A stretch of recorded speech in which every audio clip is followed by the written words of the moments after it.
Jadi umat ini dibangkitkan, diutuskan kepada Rasul dan para sahabat sallallahu alaihi wasallam dan radhiyallahu anhum, telah diutuskan kepada umat manusia membawa pengajaran mengenai pelbagai bidang, ya, dan keterampilan hidup.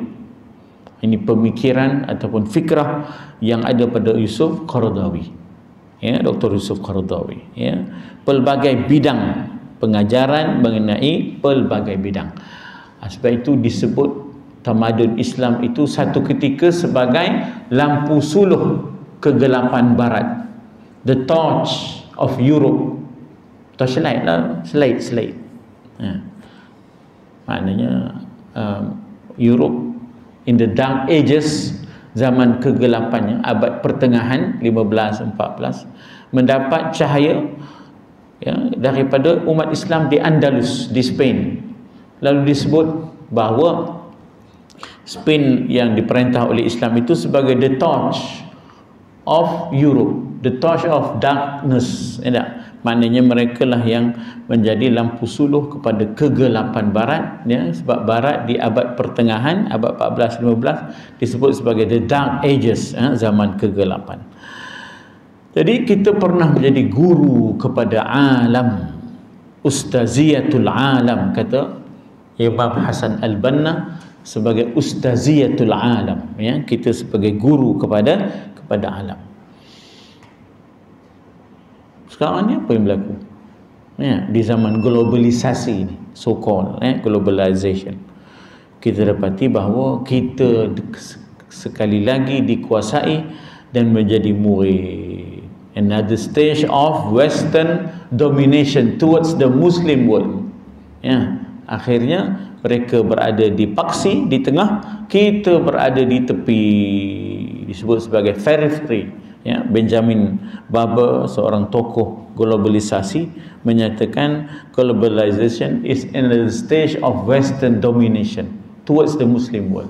Satu peringkat lagi barat cuba nak menguasai pada dunia Islam, dan barat akan menjadi exist, barat akan menjadi paksi, and the Muslim world as the periphery, sebagai duduk di tepian-tepian, digerakkan oleh paksi. Kita belajar mathematics, arithmetic, ya, bagaimana peranan paksi menggerakkan, ya. Dia duduk di tengah, digerakkan. Jadi globalization ini sebenarnya cara barat untuk menguasai dunia Islam.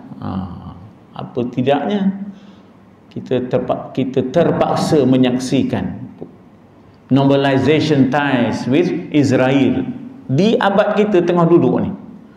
Kita menyaksikan juga bangunnya Hamas, tapi kita juga menyaksikan bagaimana kita kata suatu pencabulan, penodaan atas aspirasi perjuangan, ya, bila mana mereka senang-senang boleh mengadakan hubungan, normalisasi hubungan dengan Israel. Allahu Akbar. Negara-negara Arab ni, ya. Tu tak kira lagi yang bawa masuk kuil-kuil Hindu yang besar tu di UAE tu. La haula wala quwata illa billah, ya. Sebab itu apa nak diharapkan? Kata-kata Erdogan kata, saya tidak mengharapkan pada pemimpin Arab ni, dia kata. Saya sedang menunggu Indonesia, saya sedang menunggu Malaysia, dia kata. Dia mengharapkan daripada kita, ya. Allahu Akbar. Jadi katanya bahawa kita disuruh supaya membawa obor pengajaran pelbagai bidang keterampilan hidup, dan tidak pernah ada satupun daripada kalangan para sahabat mengundurkan diri daripada tugas yang sedang dilakukannya.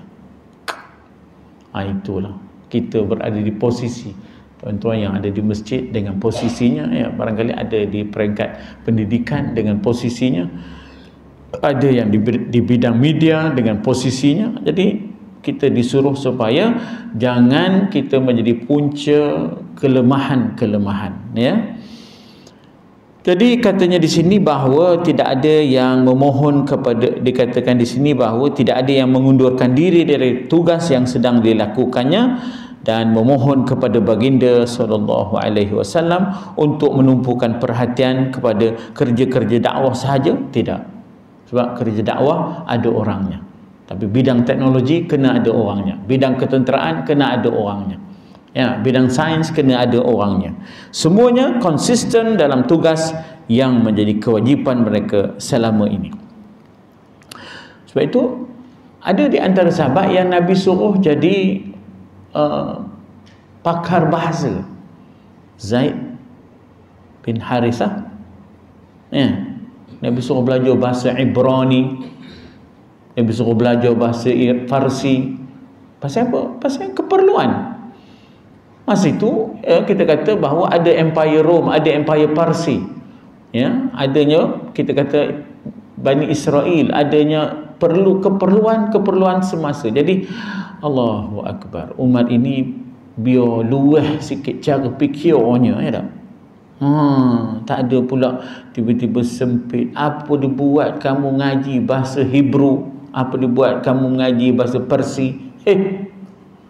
Kita lihat bagaimana cara Nabi kata, man ta'allama lughata qaumin amina min makrihim.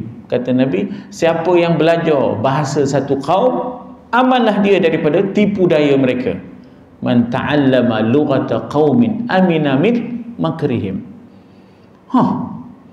Jadi nampak di situ bahawa adanya makar, wa makaru wa makarallah. Kehidupan ini bukan kosong begitu saja. Kita ada musuh. Jadi menguasai apa yang dikuasai oleh musuh itu penting, ya. Maka termasuklah media ataupun bidang bahasa dan sebagainya, ya. Jadi katanya di sini mereka semuanya konsisten dengan tugas yang menjadi kewajipan mereka, sama ada sebelum hijrah di Mekah ataupun sesudah mereka berpindah ke Madinah Al-Munawwarah. Peristiwa hijrah itu dah cukup menggambarkan kepada kita bagaimana pembahagian tugas. Amir bin Fuhairah dengan tugasnya, ya.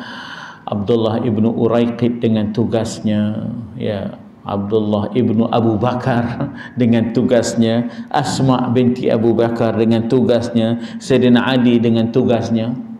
Maknanya strategisnya Nabi dan bagaimana dia dapat memanfaatkan potensi sahabat-sahabat yang ada dengan heterogeneous ataupun dengan kepelbagaian. Tak ada pula sahabat tu satu je, dah ada yang jadi informer. Bayangkanlah Nabi boleh merahsiakan keislaman Abbas bin Abdul Muttalib. Kan Abbas tak ada hijrah sekali. Mereka awal tu Abbas tak hijrah sekali, sebab orang tak tahu dia Islam. Rupanya apa perkembangan yang berlaku di Mekah tu sampai ke Nabi melalui Abbas bin Abdul Muttalib yang disangkakan masih kafir. Kerahsiaan itu ada, informer maknanya pun kena ada. Kalangan kita tu yang terlibat dalam intelijensia itu pun kena ada juga. Tak ada lah benda-benda yang sifatnya rahsia, labun merata kedai kopi apa itu. Benda tu rahsia. Kadang-kadang komen sepana, betul ya tak? Tak reti langsung nak menjaga maklumat. Tak. Tu yang kadang-kadang kita ni cepat sangat berdegar-degarnya. Bila kempen BMF tu kemain lagi. Lepas tu dah suh senior. Cakap perak lah. Suh senior. Lori pun tak cukup. Minta maaf lah ya. Kita nakkan bahan mentah. Bahan mentah tu lori je demo. Itu lepas degar-degar lagi dah. Relax lah brother, dah. Janganlah berangin sangat dah. Janganlah berangin. Angin ni faham sajalah, dah. Bukannya lama sangat. Taib. Jadi dikata apa di situ bahawa bagaimana para sahabat ni tidak meninggalkan posisi apabila ada seruan untuk pergi ke medan jihad, maka mereka segera menyahut seruan tersebut dengan kepelbagaian bidang-bidang ini tadi. Sama ada dalam keadaan berat ataupun senang, infiru khifafan wa thiqala. Berangkatlah kamu dalam keadaan ringan ataupun berat. infiru khifafan wa thiqala wajahadu. Siap berkorban bi amwalihim wa anfusihim, dengan harta dan jiwa untuk menegakkan agama Allah Subhanahu wa taala. Ya.